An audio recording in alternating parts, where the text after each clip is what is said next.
Hey everybody, welcome back to another episode of Awesome Build. Because Halloween is right around the corner and all the Halloween stores are starting to open up, I thought I would do another archive episode of me taking a cheap Halloween store hockey mask off the shelf and repurposing it and making a cool steampunk mask. Also, I kind of skipped over it in the Mad Max review because I really wasn't something I had any footage of and I didn't spend a lot of time on, but a few people did inquire about it. A lot of people were kind of curious as how I made the bloodbag mask for the review. I don't have any footage of me building it because I built it really quickly. It was one of those things where Doug didn't request it as a build. It was something that he didn't really feel he needed, but when he was doing the scene when he was running through the cave, he just requested that he had some kind of a gag or a bandana or something to wrap around his mouth, because that's really what was more happening in the movie. But I thought it was a missed opportunity because so much of like the posters and the images that you saw were of Tom Hardy or Mad Max with that mask on. So I said, I think it'd be better if you went with the bloodbag mask. And he said, well, did you make one? And I said, no. But if you give me like 20 minutes, I can slap one together. So yeah, this is it. And all it is I took some scrap pieces of plastic, some thermoforming plastics that I use, and just really quickly, I drew on a piece of paper the shape of the trowel or the fork, and cut it out of paper, quickly traced and really crudely cut it out of the plastic. Then I made the side brackets, just quickly cut them out of plastic. I didn't measure anything, it was all eyeballed just because one, I was running out of time, and two, I figured it didn't matter. It was gonna be something that had to look like it was thrown together or made out of scrap parts anyway. So the connecting brackets here is just some foam, and then all of the rivets and stuff are gemstones that you can buy at like Hobby Lobby or Michael's or Joann Fabrics or one of those kind of stores. They're like a self-adhesive stick-on gemstone, and they come in different kind of shapes and sizes. I've used them for rivets and stuff like that before. They work great. And then I just did a really quick dry brushing with some gray spray paint. I sprayed, and just with a sponge, I did some quick dry brushing to give it that kind of metallic look, and slapped a scrap piece of elastic on there. And that's it. It was really quick, kind of thrown together, and it was comfortable enough for Doug to wear it and still be able to talk and stuff like that. So it was a last minute build. So unfortunately, yeah, as I said, I don't have any footage of it, but I think it took about 20 minutes. I really just slapped it together really quick. I would like actually to make a little bit more detailed version of it, because I think it would be a pretty cool, it's an easy cosplay kind of thing to do. Just wear this, get a fake chain with a piece of that clear tubing, and run some dye through it, and yeah, wear a shirt, and you've basically got your costume. So that's how that was done. And the archive build is going to be on this steampunk mask that I made. I don't think we've ever used it in a review or anything. It was just a fun build, and I planned on using it for something in the future, but so far it just hasn't happened. So I hope you guys enjoy this little archive episode.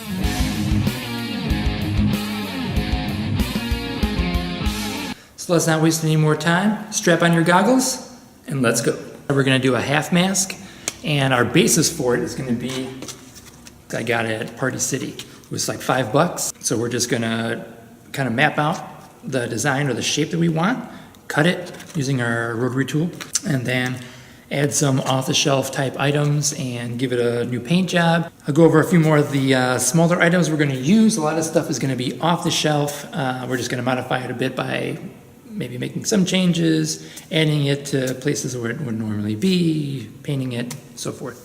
All right, some of the other items that we're gonna be using on this, like as I said, these are almost all like off-the-shelf type pieces. I'm going to use these gemstones. They're like cut in half. They've got self-adhesive on the back, and these are going to make great rivets. I'm also going to be using some various spare parts that you could find at Michael's or probably Joann Fabrics, and some various just sort of ornamental kind of decorative pieces. We're also going to be using probably some of these compression fittings, these brass compression fittings that I used in the past for the Star-Lord helmet, and some other various pieces of hardware, some scrap leather. You can get this at generally Michael's or Joann Fabrics. You can usually buy a bag of it for like 12 bucks, and it's got various parts, like just scraps like this that are left over. I've got a ton of this stuff. It always comes in handy. I've used it for all kinds of projects. Okay, so the first thing that we're going to do is we're going to kind of plot out on the mask where we want to make our cuts. As I said, I'm just going to do a half mask, so I'm probably just going to use the bottom section. I'm not sure exactly how this mask is going to look right now. I'm just going to start kind of playing around with different parts and see what looks good.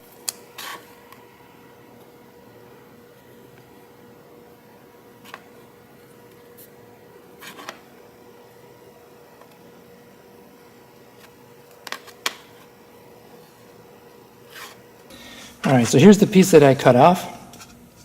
I made some extra lines here using a mask that I have lying around the shop to cover it and give me a basic idea of where my face is actually going to be in the mask.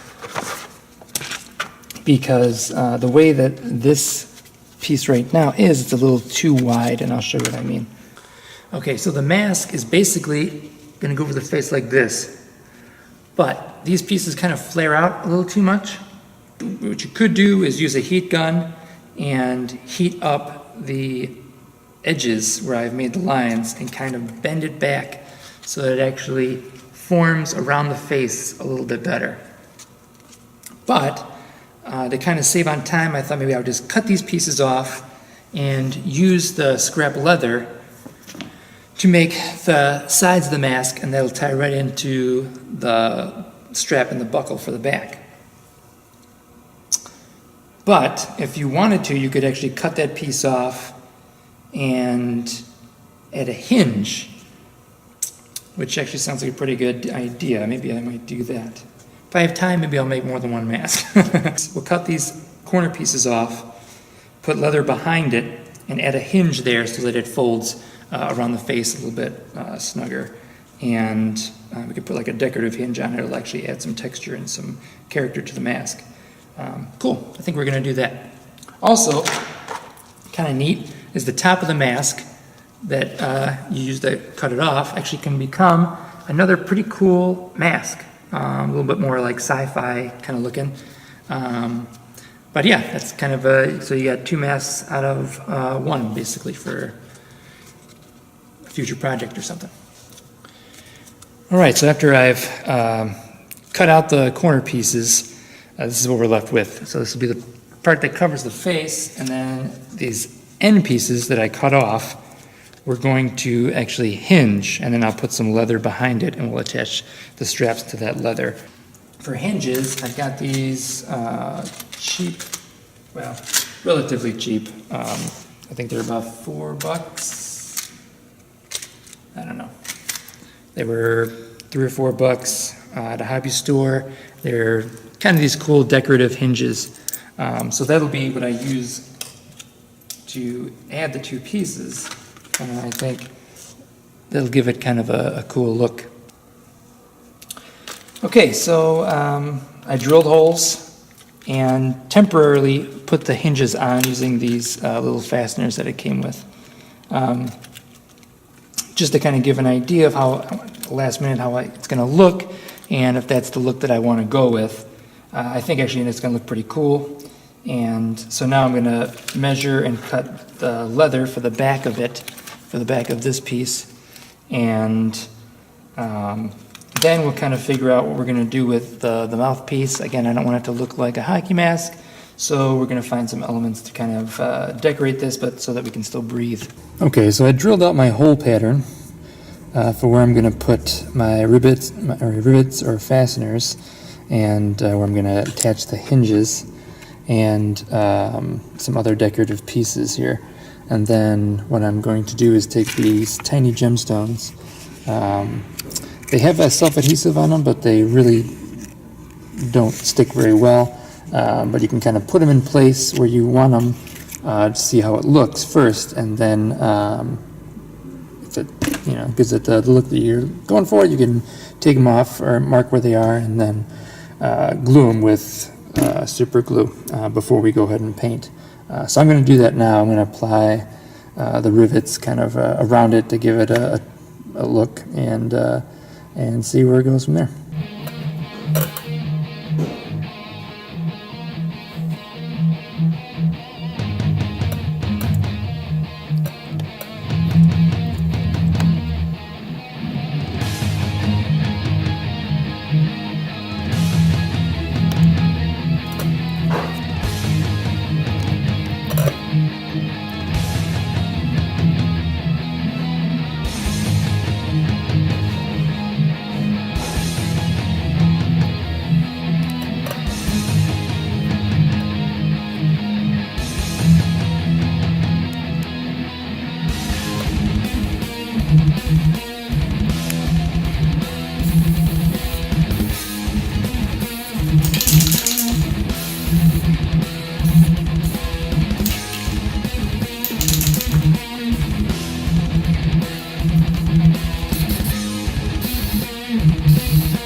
Alright, now that it's painted, I went ahead and added the hinges.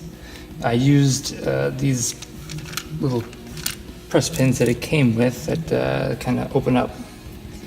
And then I just, once they were open and pretty tight and where I thought I wanted them, I just hot glued them on the other side, because we're going to cover this with some cheap leather and stuff anyway. Alright, so with the scrap leather, I just cut some strips for the sides that are going to go along the side of your face, equal lengths for either side, and then as we saw before, I cut out the outline of the shape of that piece with a little bit extra, and then I ran these fasteners here through the other side.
That's it. This is what you're left with. Now keep in mind that you don't have to do this exact build. This is just to give you an idea of something you can do using some off-the-shelf items at the Halloween store or at a hardware store or hobby store. These are just some simple elements you can pull off the shelves, repurpose them, and with some creative paintwork, really what sells it is the paint job.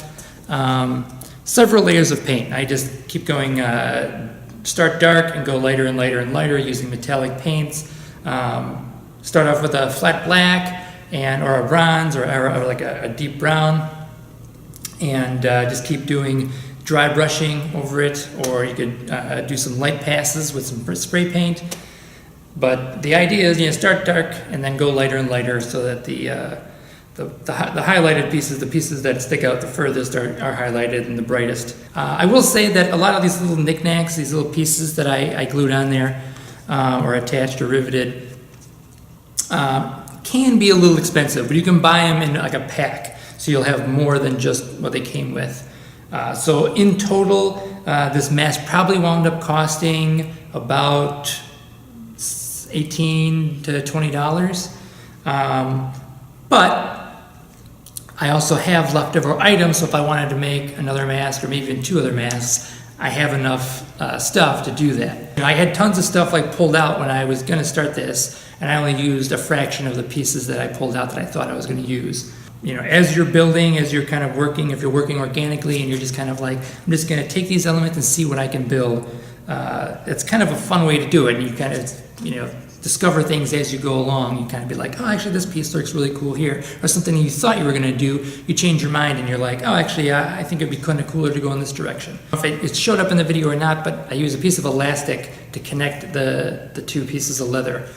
You don't have to use elastic. It was an easy way to make it fit and stretch onto anybody's face, and you just cover it up with this other scrap piece of leather. And but if you wanted, you could put buckles on here and have it be adjustable. Again, this is just kind of give you an idea of some of the things that you could do, and I hope it inspires you to go out and build some stuff. So thanks again for watching, and see you next time. I hope you guys enjoyed this episode. Once again, I'm sorry I didn't have anything brand new for you guys, but I promise that next week I will have a fresh new episode. And as we're going into Halloween, I thought it'd be cool if you guys shot me some more suggestions of something you'd like to see me build for Halloween, a costume or a prop. So leave me your suggestions, let me know, and I'll choose one for October and build it. So tune in for that, and thanks again so much for watching.